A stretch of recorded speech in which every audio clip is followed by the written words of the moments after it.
Prosthetics are artificial devices that replace missing body parts, most commonly arms, legs, hands, and feet. The number of amputees in many African countries, including Kenya, is rising, due in part to diabetes, congenital reasons, road accidents, trauma, and infections. However, only a small fraction of amputees receive prosthetic care due to shortages of trained clinicians, long waits, and high costs of these devices.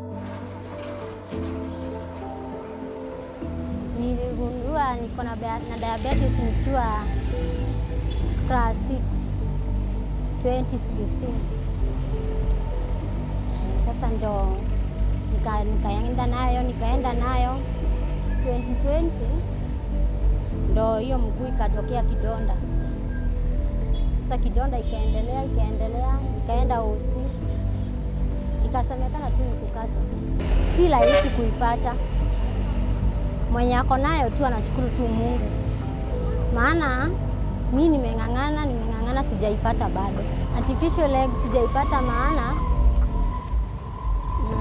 wazazi wangu waliponiulizia Kejabi Hospital waliambiwa ni 250 ni 1250 sasa hawana uwezo.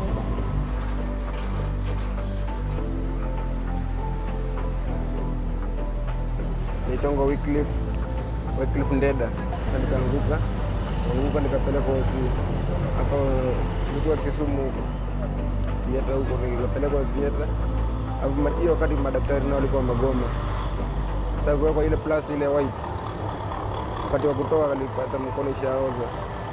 Sasa kabidi nipelekwe theater. Kabidi sawa waikate. Amenikipata zakashukuru kwa sababu hata hiyo inaweza kanisaidia support.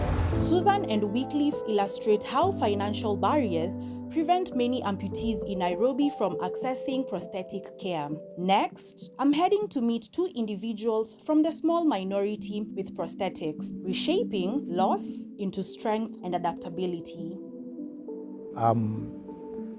Wanjehi Yagisia. When I retired, I came into farming. I've done other businesses alongside farming, but I was affected by diabetes I've been having diabetes since 1998.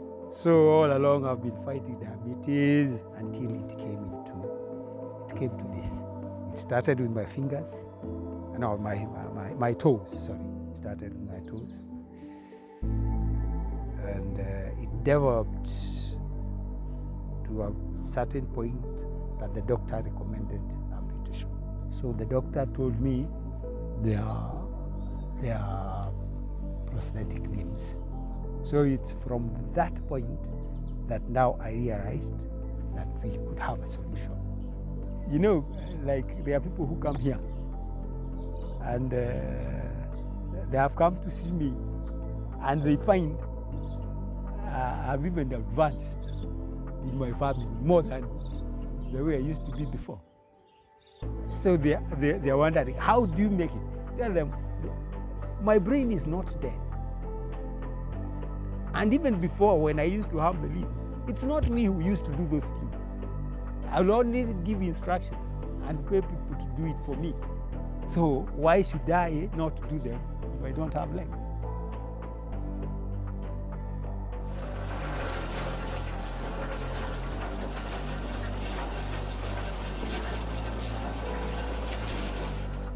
But when I got the prosthetics, of course, that was a very big step towards normalizing. Not really fully normal, but normalizing my life the way it used to be before. But because I had a very big challenge. The only challenge I had that was debilitating was going to the washrooms.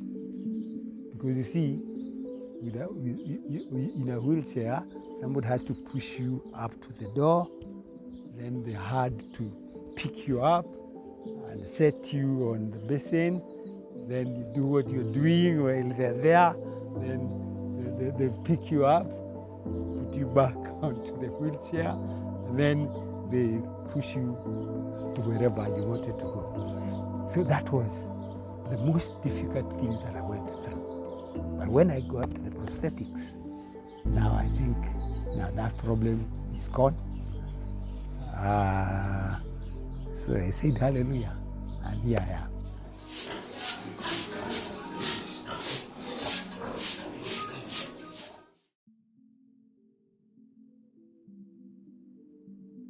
My name is Belinda Adhiambo Odur. I'm an operations manager at Prosthetic Kenya. And Prosthetic Kenya is a company that deals with the prosthetic and orthotics. And that means we do not only make the lower limb prosthesis, we also do the arm, the fingers, and the toes as well. I lost my leg at the age of 3 years, so I think this is also something that keeps me going. I literally don't have an idea of having a leg because I was a baby. So I grew up without a leg. And I was raised in a slum. I was raised in Kibra. And that tells you in slum is where stigma and discrimination is at par. So I could experience so many back and forth, kids, adults, and any other person I could interact with all the time. Most of them used to see my disability and not my inability. And at that point, I came to realize that it's me for me. It's me to build myself. It's me to ensure that people like me are seen as human beings first without their disability being recognized.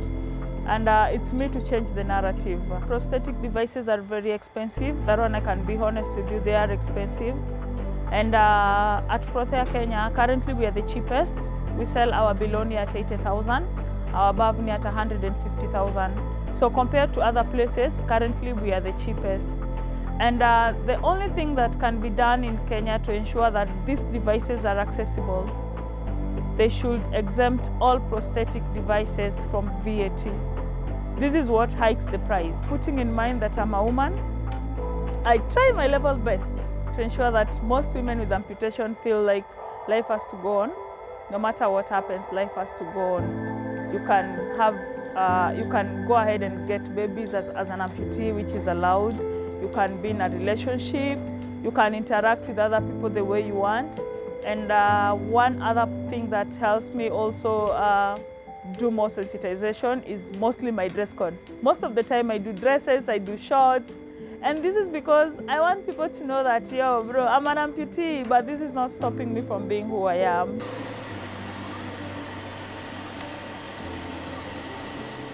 So to scan, we use any iPhone above iPhone X. They normally have the scanners integrated into it, and they're super accurate. So if you have an iPhone X and above, you can use it. And this is how we'll do it. So I'll open. We use a little open source affordable software called EM3D. Maybe just open it, and yeah, that is it. Then we'll just come and click on scan. Then with scan mode, we normally use the face camera because it has all the technology integrated in it. Then you'll point to the object that you want to scan. So for instance, this is my hand, and ensure that it is in focus. Once you ensure that your object is in focus, you'll select this one here, and keeping steady movement, you will try and just scan only the green part while keeping your movement steady. That's all. So normally after you've scanned, this is the 3D scan that I'll have. We'll now take this file and we'll import it into Blender. Now on Blender is an open source 3D it's an open source 3D animation software. And we've created a custom add-on that now just limits you and locks you into a prosthetic interface. So we'll import this model into Blender with UFit add-in on top, and then you'll clean it up. So you'll remove all the parts that you don't want, which is my face and all this noise. These other parts are called noise. So you'll remove it, and you'll just remain with my hand, because that is just remain with the hand, because that is what is the main thing that you want. And then with UFit, you can now customize it and build whatever you wanted. So if it was a prosthetic, you will build it, but in this case, because it's a hand, you will build an arm splint in UFit, and then you will export it as a 3D file, which will then be sent to the printers. Susan and Wycliffe's stories reveal what happens when access to prosthetic care is denied, not by injury, but by cost. Their stories remind us that disability is not the limitation, inequality is. Yet, Belinda and Wanje here, who do have prosthetics, show what becomes possible when support exists. Between these two realities lies a simple truth. With access, loss can become independence, dignity, and hope. Nikiweza pata hiyo artificial leg, ninaweza tu shukuru. Then nikiweza pata hata kakazi kadogo kakunipeanga kitu ya, yani nilikuwa najitegemea mahali nitakuwa naingisha hata kama ni nia yangu kila siku nipate ya kula naweza kula hivyo. So I've chosen to wear short trousers so that people can see. And also, I want people to know about prosthetics. So those people who don't have legs, the amputees, they should know that there is a solution to their problem. To any person with amputation outside there, what I would like to tell you is if I made it this far, you can make it further than the point I've gone. And also let us see ourselves as human beings first and not persons with amputation.